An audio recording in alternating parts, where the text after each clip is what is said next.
Yo, Kirara, kumusta? Gusto ko lang po sanang i-promote itong bagong channel natin, ang Katha. Bale, dito po natin ililipat at i-upload yung mga fictional stories natin. Para lahat po ng stories na nasa main channel natin, which is Nginig Stories, ay puro true stories lang po. Sana po makapag-subscribe po kayo. Katha, ito po yung magiging fictional stories channel ng Nginig Stories. Muli po, Katha. Sana po makapag-subscribe kayo. Yun lang naman, maraming salamat po.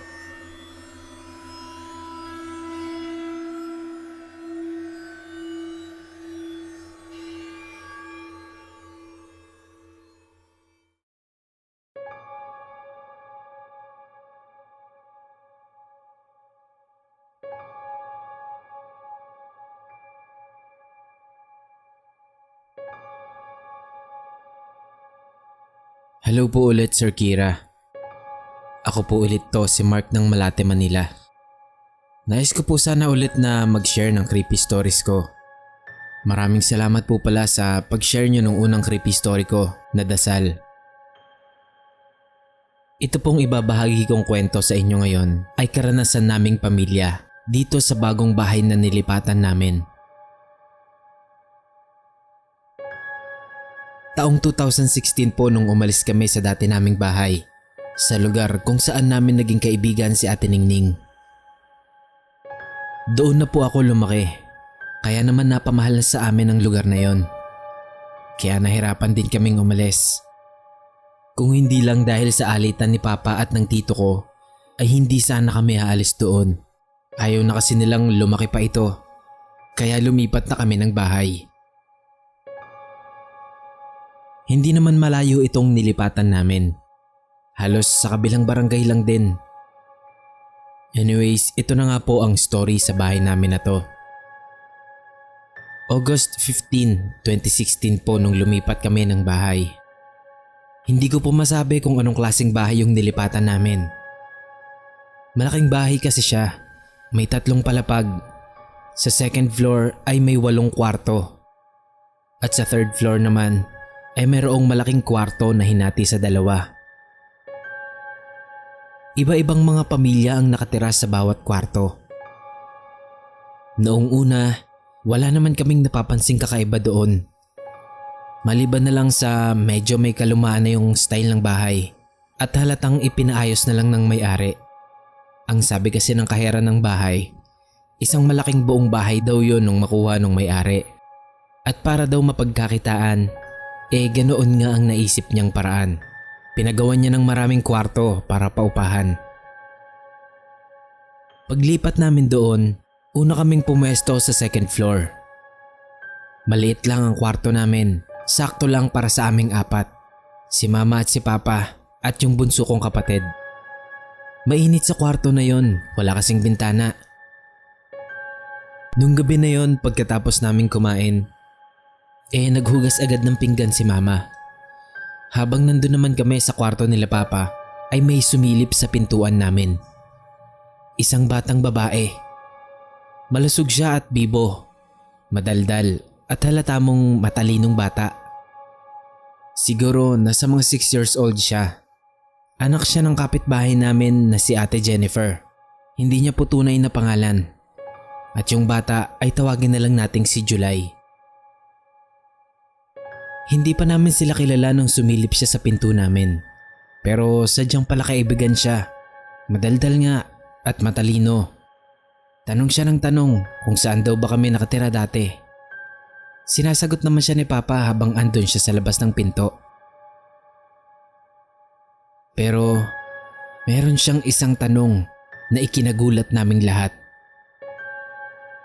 Sabi niya, meron daw kaming kasamang matandang lalaki. Sinagot siya ni Papa, wala naman kaming kasamang matanda, baby. Sinong matanda ba yung sinasabi mo?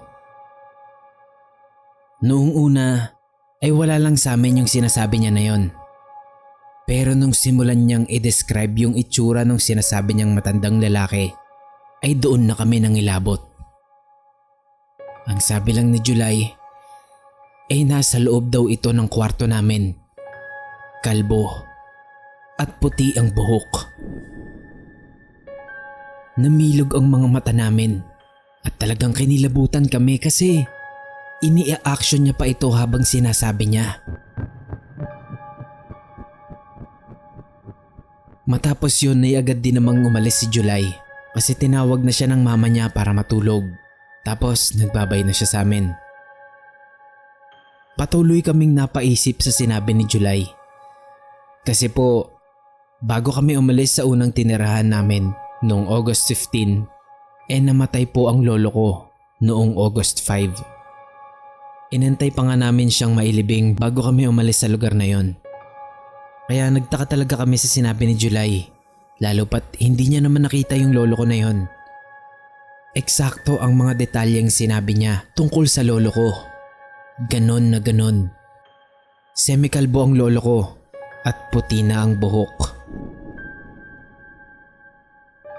Inisip na lang namin na baka sinundan kami ng espiritu ni lolo dito sa bago naming nilipatan.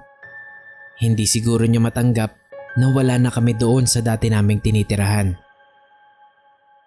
Kinabukasan po nun, nakakwentuhan namin si Ate Jennifer, yung mama ni July.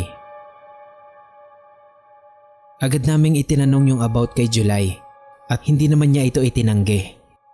Nagkwento siya sa amin tungkol sa anak niya. Sabi niya, bukas daw ang third eye ni July. Talagang nakakakita daw ito ng mga espiritu. At doon daw sa bahay na yon ay takot na takot siya sa hagdan papunta sa third floor. May nakikita daw kasi itong batang babae. Sunog ang muka at tinatawag siya nito para makipaglaro. Pero natatakot daw talaga si July. Nandyan na daw yung time na tatakbo daw ito sa kanya habang nagsisisigaw at takot na takot. May mga araw din nalalagnatin siya tapos ay magkakaroon ng pasa sa braso na parang kinurot ng kung sino o ng kung ano. Takot din daw itong lumabas ng kwarto. Lumalabas lang daw ito kapag papaliguan niya na. Dahil sa kwentuhan namin na yon, nalinawan kami na totoo nga ang sinabi ni July na nakita niya yung lolo namin sa loob ng kwarto nung isang gabi. Hindi rin naman kami nagtagal sa unang kwarto na yon sa second floor. Mga 1 linggo lang siguro, nagpalipat kami sa ikatlong palapag ng bahay na yon. Umalis kasi yung nangungupahan dun sa isang kwarto sa third floor at nung nalaman nga namin yon ay agad kaming lumipat. Maganda kasi yung taas, maraming bintana at pwede ka pang lumabas sa bintana para tumambay sa bubong. Sa kabilang kwarto ay may nakatirang mag-asawa. Dingding lang ang pagitan ng kwarto namin sa kanila. Meron din daw silang mga bintana katulad sa amin. Pero hindi tulad nung sa amin, hindi sila pwedeng makalabas doon. Isang araw, nakakwentuhan ni mama yung babae. Hindi daw sila makatulog sa kwarto na yon. Sabi pa ng babae kay mama, minsan 3:00 daw ng madaling araw ay nagigising siya. Hindi daw niya alam ang dahilan kung bakit. Kasi ang alam niya sa sarili niya, tulog mantika talaga siya. Kaya hindi niya maipaliwanag kung bakit siya nagigising ng ganoong oras. Kapag daw susubukan niya nang bumalik sa pagtulog, may maririnig daw siya na sumisitsit sa kanya.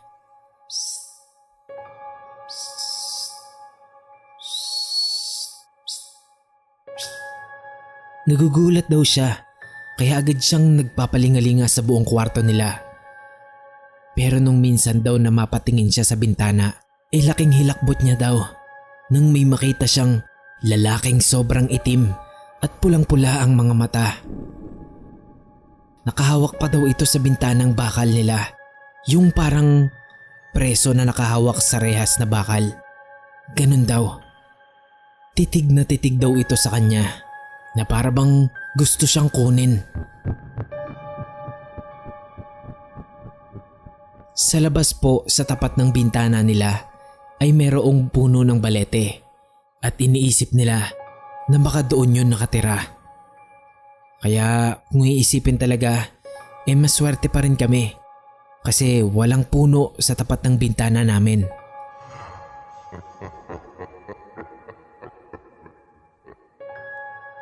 Hindi rin nagtagal ay umalis rin ang mag-asawa sa kabilang kwarto. Siguro, hindi na sila tinigilan ng lalaking itim na yon.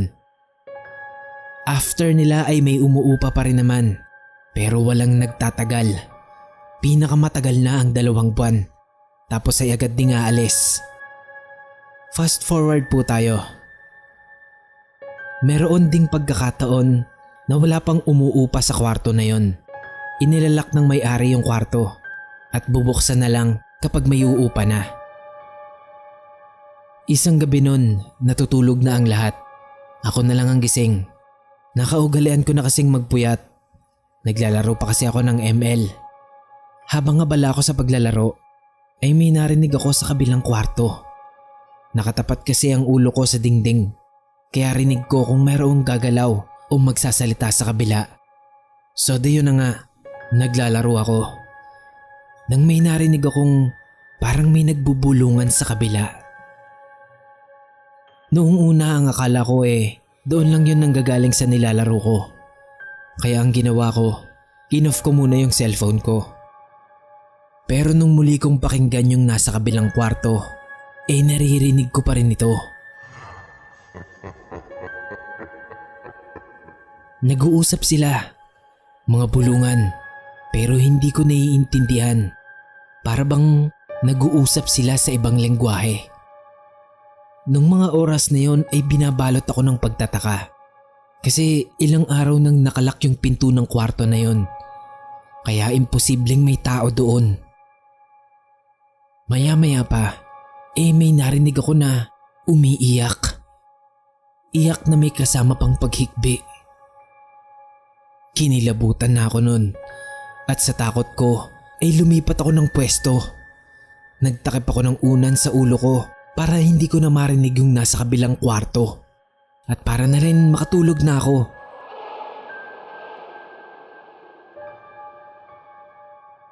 Meron pang isang gabi nun. Naghuhugas ako ng plato sa second floor. Andun po kasi yung kusina at yung CR. Meron ding lamesang pabilog doon na may mga upuan at nakapwesto ito sa tapat ng lababo. Mga 9:00 na ng gabi nun. At habang naghuhugas ako, pakiramdam ko ay para bang may nakatingin sa akin sa likod. Yung parang hinihintay akong matapos. Ganun yung pakiramdam. Ramdam ko talaga. Sabi ko pa sa sarili ko, ano ba naman yan? Kakasimula ko lang may nag-aantay na agad. Kaya ang ginawa ko nun, nagmadali na ako sa paghuhugas ko.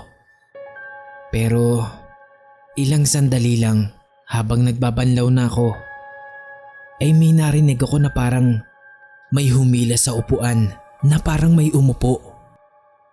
Ramdam at dinig ko talaga yun dahil doon ay nilingon ko na ito. Pero laking hilakbot ko nung wala akong makitang tao.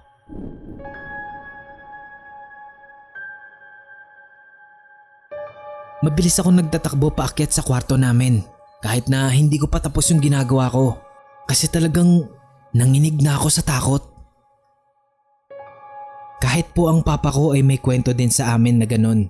Na-experience niya din daw yun. Isang gabi daw umiihi siya sa second floor. Andun kasi yung 2 CR. Magkadikit ito at perming nakabukas ang mga pinto. Habang umiihi daw siya, narinig daw niya yung boses ko. Sabi ko daw, "Hi pa." Hehe. Tumawa pa daw ako. Sumagot naman daw si Papa na, "Oh Mark, kumain ka na ba? Tinirahan ka namin ng ulam kaya kumain ka na doon." Pero wala na daw siyang narinig na sagot. Kaya ang inisip niya, umakyat na ako sa taas. Pag-akyat daw ni Papa sa kwarto namin, sabi niya kay Mama, "Ma, nandiyan na pala si Mark?" Sabi ni Mama, "Ano ka ba? Wala pa si Mark. Nasa trabaho pa yun at mamayang 8 PM pa ang labas nun." Laking pagtataka daw ni Papa.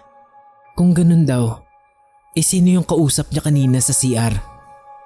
Alam niyang ako daw yun kasi boses ko daw talaga yun at hindi siya pwedeng magkamali. Pinalagpas na lang nila yun at hindi na inisip pa.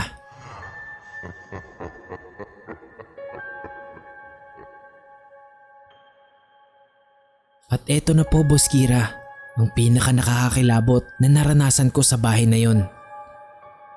Medyo recent lang po ito. November 2019 po ito nangyari. Patulog na po ako ng gabi na yon. Pero alam ko sa sarili ko na hindi pa ako tulog. Yung tipong nagpapaantok pa lang, pero nakapikit na yung mga mata ko. Bale, ang posisyon ko noon nakatihaya ako. Nakaharap ako sa kisame. Nung magdilat ako ng mata, may nakita akong bata sa ibabaw ko. Batang babae siya. Maitim na parang anino. Mas lalo pa siyang umitim kasi patay ang ilaw sa kwarto namin. Hindi ko makita ang itsura niya kasi silhouette lang siya sa paningin ko. Maikli ang buhok niya na hanggang leeg. Siguro mga nasa 4 years old pa lang ito. Alam kong gising ako ng mga oras na yon kasi nakikita ko yung bintana namin at yung liwanag ng buwan na pumapasok doon. Pero hindi ako makagalaw. Umuungol ako kasi gusto kong sumigaw pero nahihirapan akong huminga. Gawa na rin ng pagkakadagan sa akin ng bata. Dahil nga hindi ako makasigaw, sinubukan ko na lang na umungol ng mas malakas pa para magising sila mama pero hindi na rin talaga ako makakilos nun. At parang pabigat ng pabigat yung pagdagan niya sa akin. Nakayuko siya at nakatingin siya sa akin. Ang mas nakakakilabot pa, habang nakayuko siya sa akin ay niyuyugyug niya ako habang binibigkas ang marahang pagsitsit. Psst. Psst. Psst. Psst. Sobrang takot na ako nun kasi habang sinisitsitan niya ako, unti-unti niya ring nilalapit yung mukha niya sa mukha ko. Kitang-kita ko yung papalapit niyang mukha sa akin. Kaya naman lalo kong pinilit na makawala sa kanya. Pero hindi pa rin talaga ako makagalaw. Kaya ang ginawa ko, ipinikit ko ang mga mata ko. Pilit kong inisip ang mukha ni Jesus Christ. Pero nahirapan ako. Siguro ay pinipigilan niya rin yun. Pinilit ko talaga na ma-picture out ko sa isip ko ang mukha ng Panginoong Hesukristo. Hanggang sa nakita ko na nga siya ng malinaw sa utak ko. At yun ding oras na yun ay nawala yung batang nakadagan sa akin at nakagalaw na rin ako.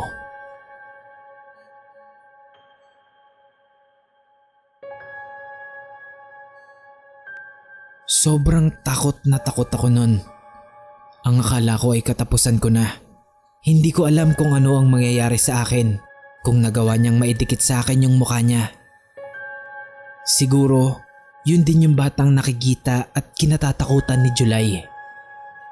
Agad akong tumayo nun para uminom ng malamig na tubig. Kasi pakiramdam ko, maraming nawalang tubig sa katawan ko. Grabe ang karanasan ko na yun. Akala ko talaga ay mamamatay na ako. Pero napatunayan ko na talagang nandyan lang ang Diyos para tulungan tayo sa anumang oras ng kapahamakan. At hinding-hindi nila kayang labanan ang Panginoong may kapal. Hanggang dito na lang po, Sir Kira. Maraming salamat po sa pagbasa nito. God bless us always.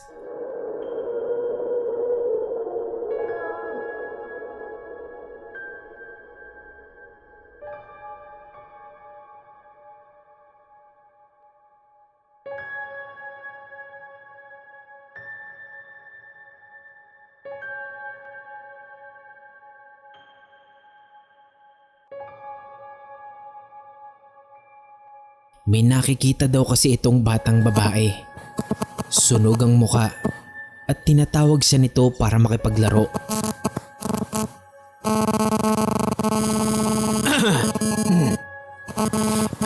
pero natatakot daw talaga si July. Hindi ko makita yung itsura niya kasi silhouette lang siya sa paningin ko.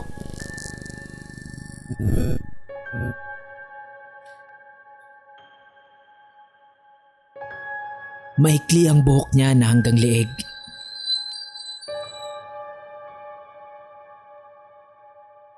Hindi na rin talaga ako makakilos nun. Kasi andun yung bata.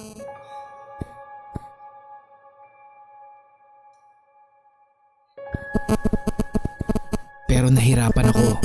Siguro ay pinipigilan niya rin yun.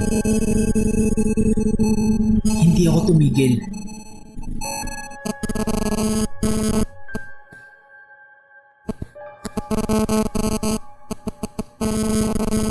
Pinilit ko talaga na ma-picture out ko sa isip ko.